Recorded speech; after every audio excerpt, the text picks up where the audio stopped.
Baiklah, pada saat ini saya akan mempresentasikan sintaks strategi pembelajaran berbasis masalah. Judul pembelajaran yang saya angkat yaitu tentang dosa. Sub capaian pembelajaran materi pembelajaran yang pertama, siswa mampu mengerti dan memahami tentang dosa. Yang kedua, siswa mampu mengantisipasi serta mengatasi masalah dosa tersebut. Metode studi kasus atau case study dapat digunakan dalam pembelajaran aktif. Metode ini memanfaatkan situasi atau kondisi tertentu yang dapat memberikan siswa pembelajaran yang bermakna dan bermanfaat. Setelah itu, siswa dapat berdiskusi untuk melakukan analisa, sintesa, dan evaluasi berdasarkan kasus atau masalah yang telah dipelajari. Masuk dalam langkah-langkah yang digunakan. Yang pertama persiapan, yang kedua penyajian, yang ketiga korelasi, yang keempat menyimpulkan, dan yang kelima menerapkan. Yang pertama persiapan. Sudah guru memasuki ruangan kelas, kemudian langsung menyapa siswa-siswi. Sebagai guru agama, pastinya wajib mengawali kelas dengan doa. Setelah itu mengambil presensi dan melangsungkan proses pembelajaran di kelas.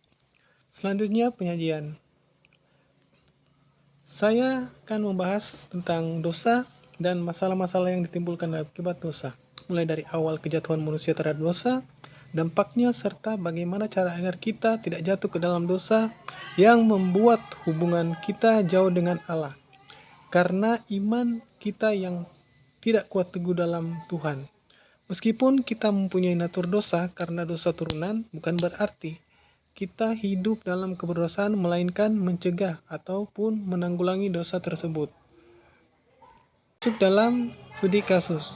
Setelah kejatuhan manusia ke dalam dosa, sebagaimana diuraikan dalam kitab Kejadian 3 ayat 1 sampai 24, membuat semua manusia keturunan Adam dan Hawa hidup dalam dosa. Di dalam Alkitab, pembicaraan tentang dosa dimulai dari Kejadian 3, yaitu ketika Adam jatuh di Taman Eden. Pelanggaran yang dilakukan Adam disebut sebagai pelanggaran, menjadi bukan melakukan. Artinya pelanggaran itu terjadi karena posisi atau status Adam dan Hawa, bukan karena apa yang dia lakukan. Ini menunjukkan bahwa ketika Hawa memilih untuk memakan buah dari pohon yang dilarang Tuhan, ia secara sadar melanggar aturan atau firman Tuhan, yang berdampak pada seluruh keturunannya. Selanjutnya masuk dalam akibat dari dosa. Yang pertama, dosa merusak hubungan antara manusia dengan Allah. Yang kedua, dosa merusak hubungan antara manusia dengan dirinya sendiri. Yang ketiga, dosa merusak hubungan antara manusia dengan manusia. Yang keempat, dosa merusak hubungan manusia dengan alam. Yang kelima, dosa membuat manusia menderita. Yang terakhir, dosa membuat manusia menerima hukuman. Kita masuk dalam korelasi. Dosa itu realistis yang tak dapat dihindari oleh manusia.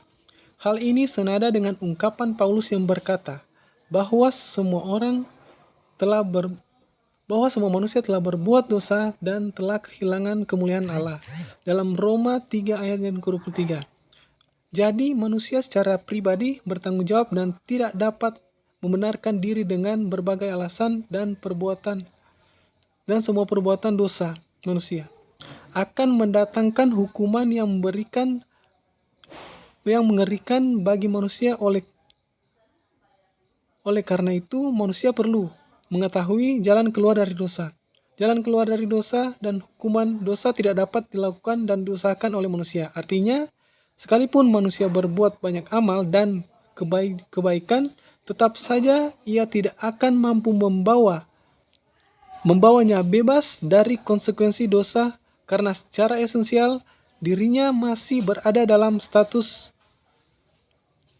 dosa. Manusia juga tidak dapat terhindar dari konsekuensi dosa hanya karena melakukan banyak ibadah dan usaha-usaha untuk mendekatkan diri kepada Allah.